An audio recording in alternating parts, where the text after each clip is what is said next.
Unfortunately, anytime you do a story about real censorship in the country, it's being done by people on the right, especially when it comes to school boards in conservative states. Alaska is no exception, where the school board has overwhelmingly voted to take certain classic books out of public school curriculum.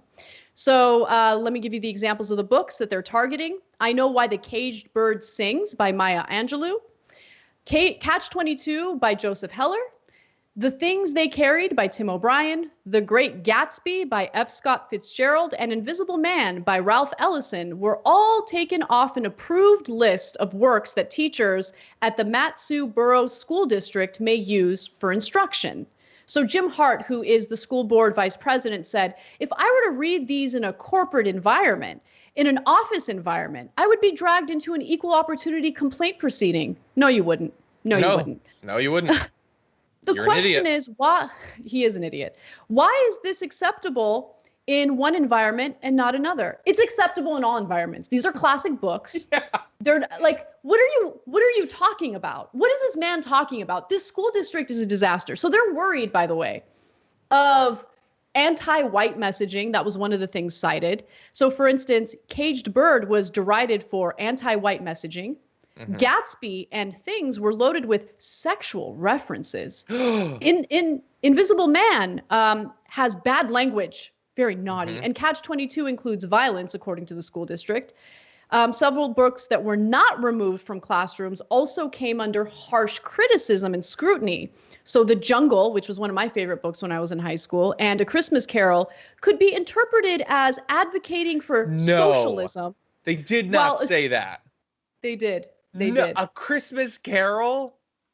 Yep. Was it the goose? Was it too generous an offering?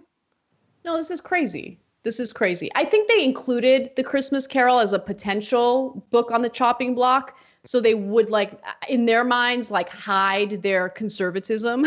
Mm-hmm. They're not doing a good job, okay? Because these are books that they criticize, but they have not been taken off the list of approved books. Okay.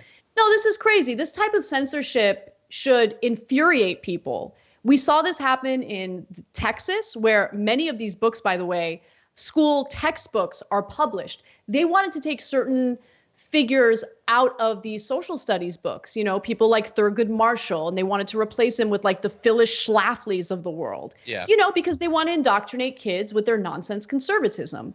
And I have no doubt that that's what's taking place in Alaska right now. It's disgusting.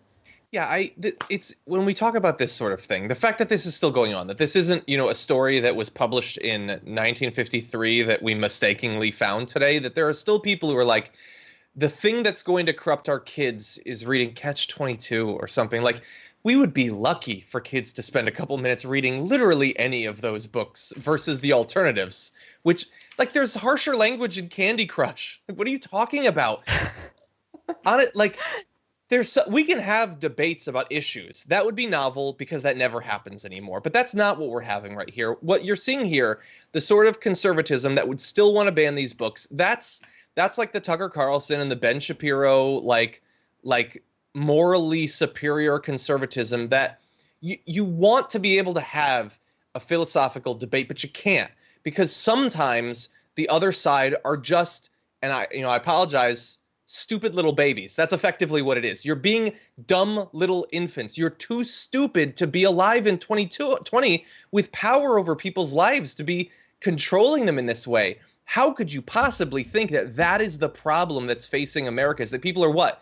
They're going to learn about the beginnings of investigative journalism, or they're going to be exposed to other cultures. Like that's the fight that they are waging. And honestly, I would say it's because that's the fight they want to be waging. They don't want to have us pushing ahead, not just on the social stuff, but on economic policy as well. They want to keep us mired in the social and political conflicts of 1920 to 1950. Thanks for watching The Young Turks. We really appreciate it. Another way to show support is through YouTube memberships. You'll get to interact with us more. There's live chat emojis, badges. You've got emojis of me, Anna, John, JR. So those are super fun. But you also get playback of our exclusive member-only shows and specials right after they air. So all of that, all you gotta do is click that join button right underneath the video. Thank you.